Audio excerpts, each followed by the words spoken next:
ఇద్దరు ఆటగాళ్ళు జట్టులో లేరు గాయాల కారణంగా. మరో ఇద్దరు ఆటగాళ్ళు ఫామ్‌లో లేరు. మరి ఇప్పటికిప్పుడు రెండవ టెస్ట్ ఆడడానికి భారత్‌కి మరో నలుగురు కొత్త ఆటగాళ్ళు కావాలి.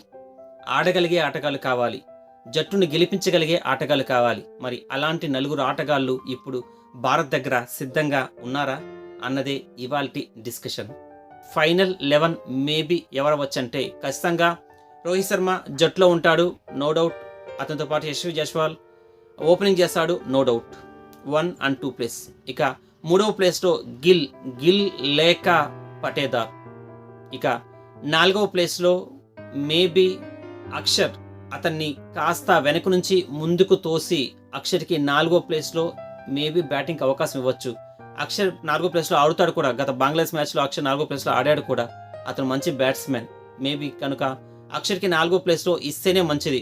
ఎందుకంటే అతను ఆ ప్లేస్లో కాస్త ఓపిక్గా జాగ్రత్తగా ఆడగలిగితే అతనికి భవిష్యత్తు ఉంటుంది, జట్టుకు కూడా ఎంతగానో పనికొస్తుంది. ఇక ఐదవ ప్లేస్ విషయానికి వస్తే KS Bharat wicket keeper. KS Bharat maybe మొదటి 2 టెస్ట్ మ్యాచ్లో తన శక్తికి తగ్గట్టే ఆడాడు.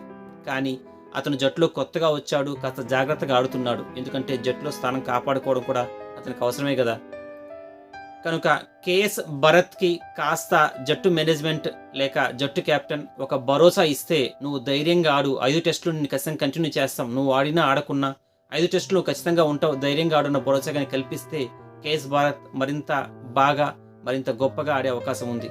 అతను నెంబర్ 5.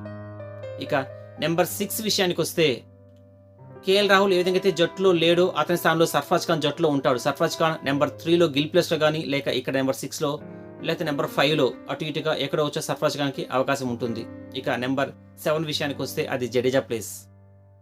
సో జడేజా ప్లేస్ అయినప్పటికీ ఇప్పటికే అక్షర్ని మనం ముందు పంపించాం కాబట్టి ఇక ఈ ప్లేస్లో ఖచ్చితంగా శ్రేయస్ అయ్యర్ని ఆడించాల్సింది. శ్రేయస్ అయ్యర్ కాస్త డీప్లో ఆడితేనే మంచిది. ఎందుకంటే అతను డిఫెన్సివ్గా ఆడడానికి చాలా ఇబ్బంది పడతాడు, అగ్రెసివ్గా ఆడడానికి ఇష్టపడతాడు. కనుక శ్రేయస్ అయ్యర్ ఈ ప్లేస్ అయితే కాస్త కంఫర్ట్గా భారీ షాట్లో ఆడడానికి అవకాశం ఉంటుంది. కనుక నెంబర్ 7 శ్రేయస్ అయ్యర్. ఇక నెంబర్ 8 విషయానికి వస్తే ఇది రవిచంద్ర అశ్విన్ ప్లేస్. ఎందుకంటే రవిచంద్ర అశ్విన్ అంతర్జాతీయ క్రికెట్లో అనేక మ్యాచ్ల్లో మంచి స్కోర్ చేశాడు. అటు కేవలం బౌలింగే కాదు, ఆల్రౌండర్ కూడా తన ప్రతిభ నిరూపించుకున్నాడు. 80s 90s స్కోర్ కూడా ఈజీగా చేయగలుగుతాడు. కనుక రోహిత్ శర్మ తర్వాత కాస్త అనుభవం ఆటగాడు రవిచంద్ర అశ్వినే. కనుక ఇతను ఇక్కడ బ్యాటింగ్ కూడా చేయగలుగుతాడు. కనుక ఫస్ట్ మ్యాచ్లో అతను బ్యాటింగ్ కూడా చేసి చూపించాడు. కనుక ఒక మంచి భాగస్వామిని ఏర్పాటు చేశాడు. కనుక ఇక నెంబర్ 8 రవిచంద్ర అశ్విన్. ఇక నెంబర్ 9 విషయానికి వస్తే మేబీ వాషింగ్టన్ సుందర్ని తీసుకుంటే అతను, లేకపోతే కుల్దీప్ యాదవ్. వాషింగ్టన్ సుందర్ని జట్టులోకి తీసుకోవాలని నేను కోరుకుంటున్నాను. కనుక అతనే నెంబర్ 9. ఇక నెంబర్ 10 విషయానికి వస్తే కుల్దీప్. అతను స్పిన్నర్, పెద్దగా బ్యాటింగ్ చేయలేడు కానీ అతను నెంబర్ 10 సరిపోతాడు. ఇక నెంబర్ 11 ఖచ్చితంగా బుమ్రా. ఎందుకంటే జట్టులో మేబీ ఉండబోయేది ఒకే ఒక ఫాస్ట్ బౌలర్ కావచ్చు. ఇది మన టీం.